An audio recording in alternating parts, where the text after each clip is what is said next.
ओम भास्कराय नमः।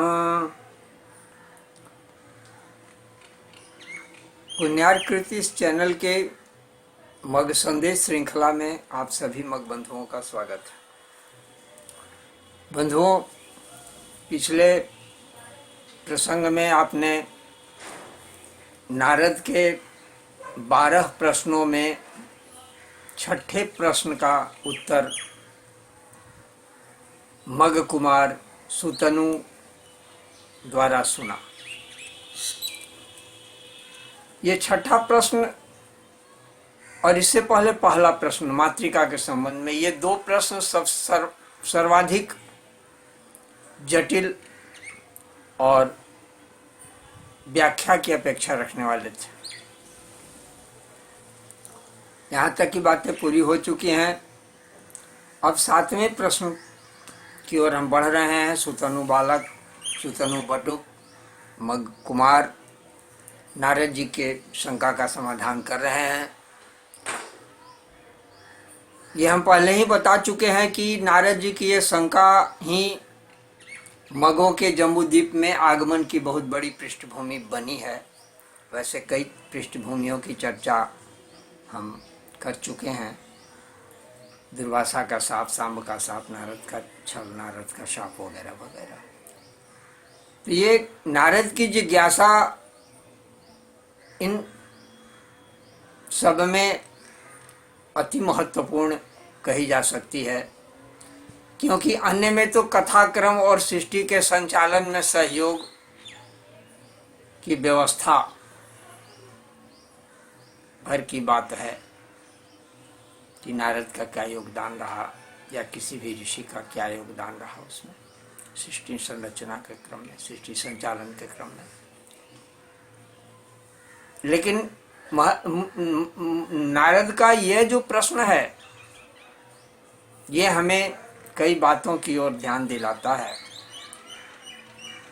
हमारी स्थिति को भी दर्शाता है। तो इसलिए नारद के ये प्रश्न अपने आप में काफी महत्वपूर्ण है।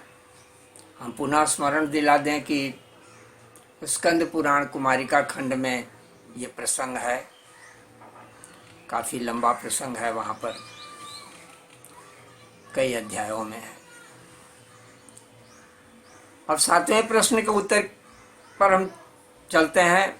7वां प्रश्न क्या है उसे हम पुनः बता देते हैं। युगानाम च चतुर्णाम वाक् को मूल दिवसान वदेत। अब आगे जो ये प्रश्न चल रहे हैं, ये उतने क्रमशः अब तक जिन प्रश्नों की चर्चाएं हुई, तुलनात्मक दृष्टि से ये उतना जटिल नहीं है। ये साधारण सा प्रश्न है। आज के लोग तो अब इसे जान गए हैं। हर पंचांग के पृष्ठ पर भी ये बात दी रहती है कि 4 जो युग हैं, सतयुग, त्रेता, द्वापर और कलयुग, इन युगों की पहली तिथि कौन दिन वगैरह, किस तिथि को, किस दिन को ये युग की शुरुआत हुई। 7वें प्रश्न में यही सामान्य सी बात है। तो कार्तिक मास के शुक्ल पक्ष की 9वीं तिथि, जिसे हम अक्षय नवमी के नाम से जानते हैं, यही सतयुग की शुभारंभ की प्रथम तिथि है। वैशाख महीने के शुक्ल पक्ष की जो तृतीया तिथि होती है, जिसे हम अक्षय तृतीया के नाम से जानते हैं, ये त्रेता युग के शुभारंभ की तिथि है। माघ कृष्ण पक्ष का अमावस्या, जिसे मौनी अमावस्या के नाम से जाना जाता है, ये द्वापर युग के शुभारंभ की तिथि है। और भाद्र कृष्ण त्रयोदशी, भाद्र कृष्ण त्रयोदशी, ये कलयुग के शुभारंभ की तिथि। आगे प्रसंगवश हम युगों के काल गणना वगैरह की बातें जब करेंगे, उस समय कुछ विशेष बातें और करेंगे। यहाँ तो अभी सिर्फ नारद के प्रश्नों के उत्तर भर की बात हो रही है, इसलिए सामान्य रूप से उन चीजों को ध्यान दिलाते रहे। अब 8वें प्रश्न पर आते हैं। उन 12 में अब 8वां प्रश्न कि चतुर्दश मनूनाम वा मूलवारम च वेत्ति कः। चतुर्दश मनूनाम 14 मनुओं के बारे में संक्षिप्त चर्चा पूर्व प्रसंगों में की जा चुकी है। पुनः उसे संक्षिप्त रूप से व्याख्यायित कर देते हैं कि ब्रह्मा के एक दिन में, ब्रह्मा का जो दिव्य वर्ष है, एक वर्ष दिन जो है उसमें 14 मनु कार्य करते हैं। माने ब्रह्मा के एक दिन में केवल 14 मनु, और उसे ही हम मनवंतर कहते हैं।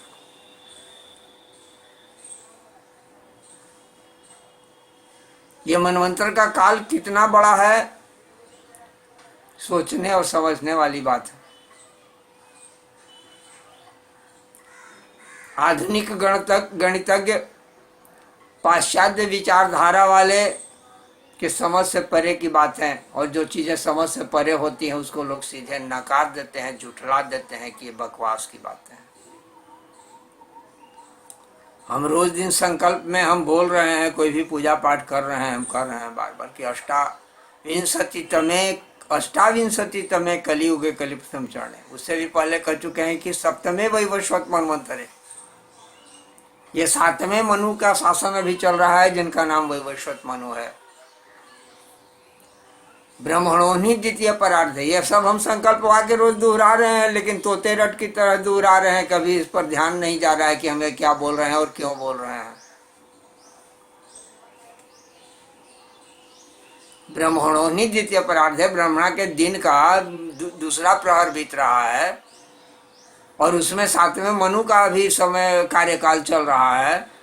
7वें मनु के वैवस्वत मनु 7वें मनु के कार्यकाल में 28वें चतुर्युगिया में हम अभी कलिकाल में हम जीवन यापन कर रहे हैं। वर्तमान जो काल है, काल गणना क्रम में कलिकाल लोग जान रहे हैं, लेकिन कौन सा कलिकाल, कितने कलिकाल हुए हैं, कितने सतयुग, कितने द्वापर हुए, इसका कोई हिसाब है।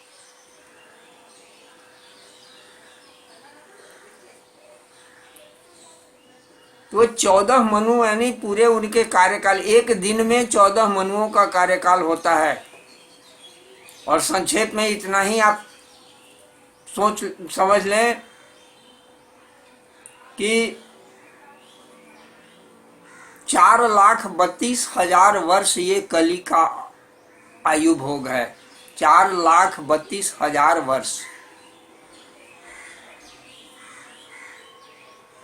इससे दुगुना द्वापर का काल होता है, इससे तिगुना त्रेता का काल होता है, और इससे 4 गुना सतयुग का काल होता है। और इन सब को मिला देने के बाद जो समय बनता है उसमें संध्यांश काल का योग करने के बाद इस तरह से ये 4 का जो हिसाब है, ये 72 बार जब ये भ्रमण करेगा, 72 बार जब भ्रमण करेगा, तो उसको 72 चौयुगिया जब मतलब की व्यतीत होगा, तो वो ब्रह्मा का वो एक दिन होगा। और फिर इतनी ही ब्रह्मा की रात्रि भी होगी। तो ब्रह्मा के उस दिन को, वो जो ब्रह्मा का जो पूरा एक दिन है, और इस तरह से उस दिन गणना के हिसाब से ब्रह्मा उस दिन के अब 365 वाला हिसाब जोड़ें चांद्र वर्ष के हिसाब से, तो 360 का, सूर्य वाला 365 दिन से भी अधिक का हिसाब होता है चांद्र का, ही यहाँ समझना जरूरी है। तो इस हिसाब से जो वर्ष बनेंगे, उस हिसाब से जो 100 वर्ष पूरे होंगे, तो ब्रह्मा की आयु पूरी होगी। इतनी लंबी काल गणना की व्यवस्था है। तो उनके एक दिन में 14 मनु का शासन बीत रहा है। उन्हीं 14 मनु की बात की जा रही है कि उनकी तिथियों का प्रश्न है 8वें प्रश्न में। वे 14 मनुओं का क्या क्या, कौन कौन सी तिथियां हैं, किस तिथि को किस मनु का काल प्रारंभ होता है या समाप्त होता है, इनको क्रमशः समझ लीजिए। 1 से लेकर के 14 तक की कि ये आश्विन शुक्ल नवमी, कार्तिक शुक्ल द्वादशी, चैत्र और भाद्र मास की तृतीया, फाल्गुन की अमावस्या, पौष की एकादशी, आषाढ़ की दशमी, माघ की सप्तमी, श्रावण की कृष्ण अष्टमी, आषाढ़ की पूर्णिमा, कार्तिक की पूर्णिमा, फाल्गुन चैत्र और ज्येष्ठ की पूर्णिमा। ये 14 विशेष तिथियां हुई मनवंतरों के परिवर्तन वाली, जो मनवंतर मनुओं के भोग की। वहां हम इसके पहले युग के प्रारंभ की तिथियों की चर्चा की, अभी इससे पहले वाले प्रश्न में। अब ये मनवंतरों का जो परिवर्तन हो रहा है, वो जिन जिन तिथियों को जब आ रहा है, तो चूंकि इस तिथि को मनवंतर का परिवर्तन हो रहा है, यही कारण है कि हमारी सनातनी व्यवस्था में ये तिथियां विशेष करके दान, पूजन, दान वगैरह शुभ कार्यों के लिए प्रशस्त है। अब नवे प्रश्न पर आते हैं। नवे प्रश्न में कहते हैं कि कस्मिन् चैव दिने प्राप पूर्वम वा भास्करो रथम। कस्मिन् चैव दिने प्राप पूर्वम वा भास्करो रथम, माने सूर्य भक्त नारायण जो हैं, ये कब रथारूढ़ हुए हैं? माघ शुक्ल सप्तमी, ज्ञातव्य है कि माघ शुक्ल पक्ष की सप्तमी तिथि का नाम है सूर्य सप्तमी। इसका नाम रथ सप्तमी भी है। वास्तव में ये सूर्य नारायण का उद्भव दिवस भी है और रथारूढ़ दिवस भी। रथ की प्राप्ति, उन्हें दिव्य रथ की प्राप्ति हुई। सूर्य नारायण का जो कार्य है जन कल्याण के लिए, लोक कल्याण के लिए, सृष्टि कल्याण के लिए जो उन्हें काम करना है, तो इसमें उनको तो वाहन कुछ चाहिए ना। तो वाहन के रूप में उन्हें जो रथ मिला, रथ जिसके सारथी अरुण महाराज हैं, गरुड़ जी के भाई अरुण महाराज, 7 हरित अश्व उसमें जुड़े हुए हैं, सप्ताश्वरथ संयुक्तम। तो उस रथ पर आरूढ़ माघ शुक्ल पक्ष की सप्तमी तिथि को सूर्य नारायण हुए हैं, इसीलिए इसे रथ सप्तमी कहते हैं। इस दिन का किया हुआ जो भी आपका कार्य है, शुभ कार्य, विशेष करके सूर्य नारायण से संबंधित जो भी आप जप, दान, साधना, जो भी कुछ क्रियाएं करते हैं, तो वो अचल कहा, अचला सप्तमी, इसीलिए इसका एक और विशेष नाम अचला सप्तमी भी है। अचल हो जाता है। अक्षय, जैसे उधर अक्षय तृतीया और अक्षय नवमी है, क्रमशः कार्तिक और वैशाख महीनों में। इसी तरह से माघ शुक्ल पक्ष की नवमी तिथि जो है, ये सूर्य साधना के लिए बहुत ही महत्वपूर्ण है। और स्वाभाविक है कि शाकदीपियों के लिए तो सर्वश्रेष्ठ दिन इसे कहना चाहिए। अधिकाधिक जितना भी हो सके सूर्य की आराधना इस दिन की जाए, जिस रूप में संभव हो। स्तोत्र पाठ करके करें, मंत्र जप कर करके, होम करके करें, जितना भी जिससे संभव हो करना चाहिए। और सबसे बड़ी बात तो यह है कि अलोन भोजन, नमक रहित, नमक तेल वगैरह की वर्जना करते हुए, फलाहार, अन्नाहार वर्जित नहीं, अन्न ले सकते हैं। सूर्य का सबसे प्रिय खीर होता है, गुड़ मिला करके खीर, चीनी में नहीं, गुड़ का खीर बनावे और खीर का भोजन केवल करें। फलाहार पर भी रहने में कोई हर्ज नहीं है, फलाहार भी करके रहा जा सकता है। लवण तेल की वर्जना मुख्य रूप से। ये हुआ रथारूढ़ होने का काम। अब अगले 10वें प्रश्न पर आते हैं। ये कहते हैं कि उद्वे जयति भूतानि, उद्वे जयति भूतानि कृष्णा ही रिव वेत्तिक।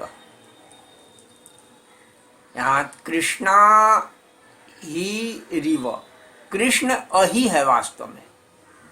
कौन उद्वेग नित्य प्रति हमें उद्विग्न कर रहा है इस संसार में?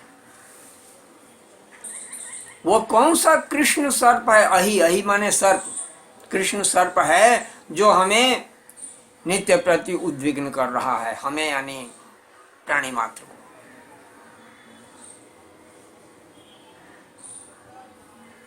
इसके उत्तर में बालक सुतनु बटुक सुतनु कहते हैं नारद जी को कि जो प्रतिदिन याचना करता है, जो प्रतिदिन याचना करता है। अब याचना यहाँ स्पष्ट याचन, भीख मांगने के अर्थ में ये बात कहें, मांग रहा है भिक्षाट।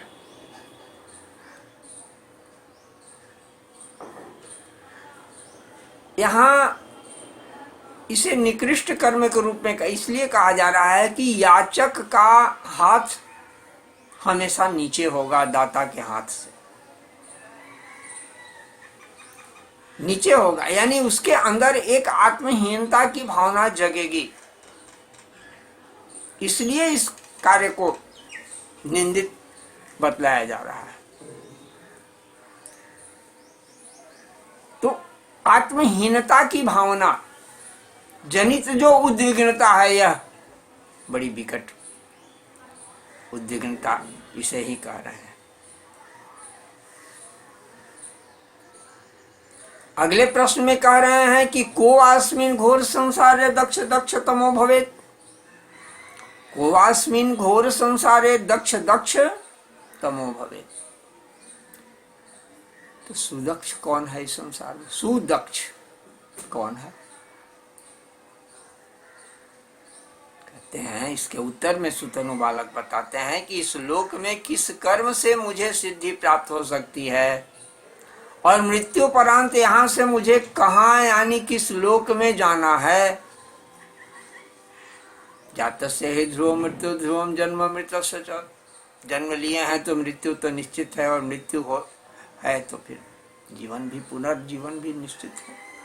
योनि और स्थान की बात की जा रही है। ये नहीं कि मनुष्य योनि को छोड़ करके दूसरे अब जा रहे हैं तो फिर हम दोबारा भी मरने के बाद मनुष्य योनि में है, कोई इसका कोई ठिकाना नहीं है। ये तो हमारे कर्मों के आधार पर निर्भर कह रहे हैं कि जो इस बात को भली भांति जानता है, विचारता है,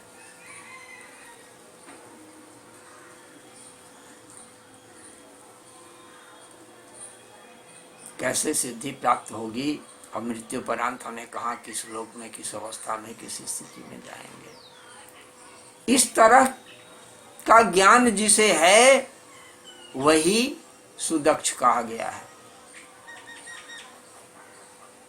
और अब अंतिम प्रश्न पर चलते हैं। नारद का अंतिम प्रश्न है 12वां प्रश्न। पंथाना वही द्वौ कश्चित, पंथाना वही द्वौ कश्चित कश्चित द्वेति वक्ति च ब्राह्मण। पंथाना वही द्वौ कश्चित द्वेति वक्ति च ब्राह्मण। दो मार्गों को कौन जानता है और कौन बतला सकता है? दो मार्ग, ये प्रश्न उठ रहा है। ये दो मार्ग वास्तव में वेदांतियों के विचार से यदि कहें तो दो ही मार्ग हैं। एक को अर्ची मार्ग कहा गया है और दूसरे को धूम्र मार्ग कहा गया है। दूसरे शब्दों में इसे ही देवयान और पितृयान भी कहते हैं। और इससे लिए जो कर्म जो किया जाता है, इसीलिए दो तरह के कर्मों की बात की, श्रेयस कर्म और प्रेयस कर्म की बात की जाती है।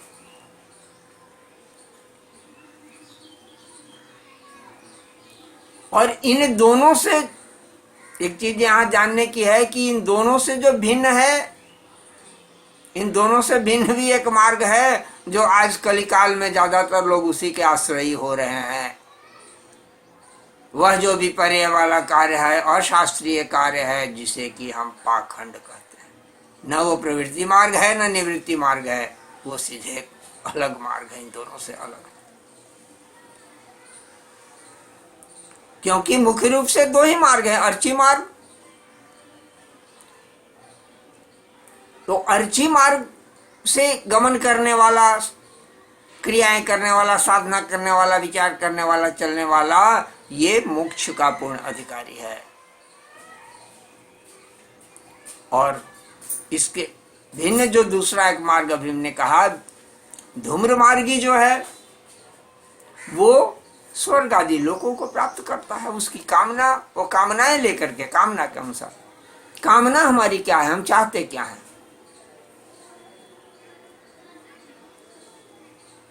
तो मोक्ष की सिर्फ आकांक्षा रहने से ही नहीं होगी, तदनुसार तदनुरूप कर्म करने होंगे।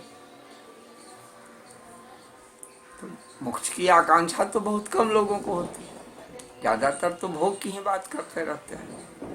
और भोग के विषय में और पुनरावर्तन के विषय में तो कृष्ण बहुत दावे के साथ कह चुके हैं कि आब्रह्मण भुवना लोका पुनरावर्तिनो पुनः यंग प्राप्य न निवर्तन्ते तद्धाम परमम मम।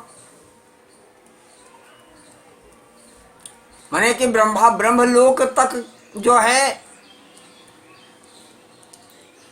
वहां से पुनरावर्तन है, फिर जन्म लेकर के कहीं न कहीं किसी लोक में, किसी योनि में भटकना पड़ सकता है।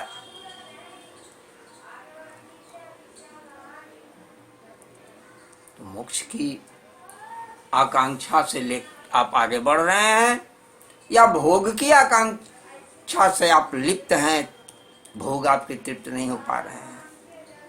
ये दो मार्ग, श्रेयस और प्रेयस भी। श्रेयस, अब श्रेयस मार्ग का पथिक जो है वो अर्ची मार्ग का अनुसरण करेगा। प्रेयस मार्ग का पथिक मन, ये जो है इंद्रिय सुखों में वो लिप्त रहेगा।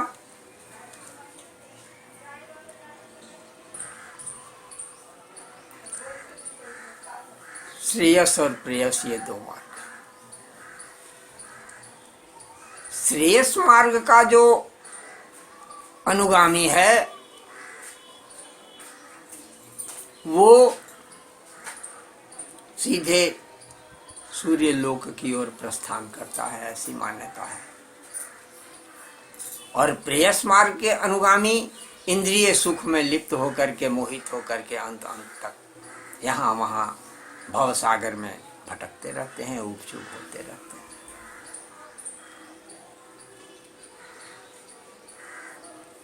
सूर्य के उत्तरायण और दक्षिणायन की जो बात की जाती है वो भी इसी संबंध में है। दक्षिणायन जो है वो धूम्र मार्ग है और उत्तरायण अर्ची मार्ग। इस तरह से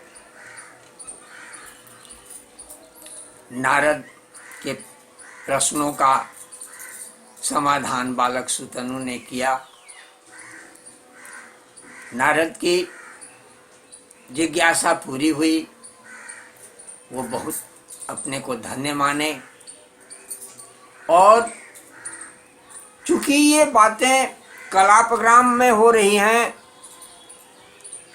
कलापग्राम के दृश्य, वहाँ की व्यवस्था, वहाँ की स्थिति देख करके नारद बहुत मुग्ध हैं।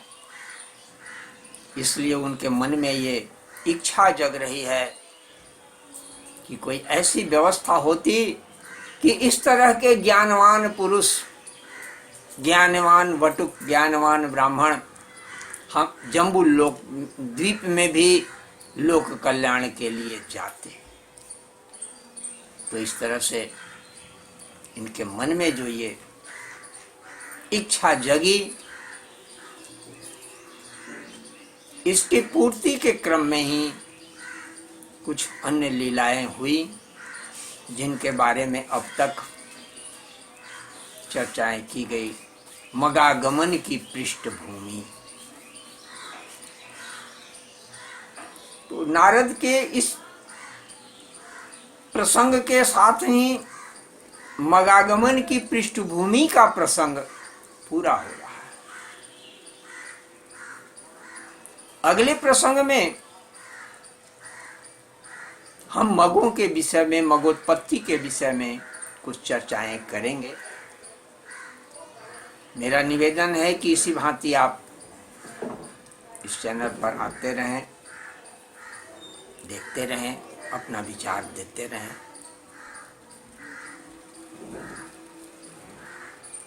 अगली कड़ी में मग संदेश की अगली श्रृंखला में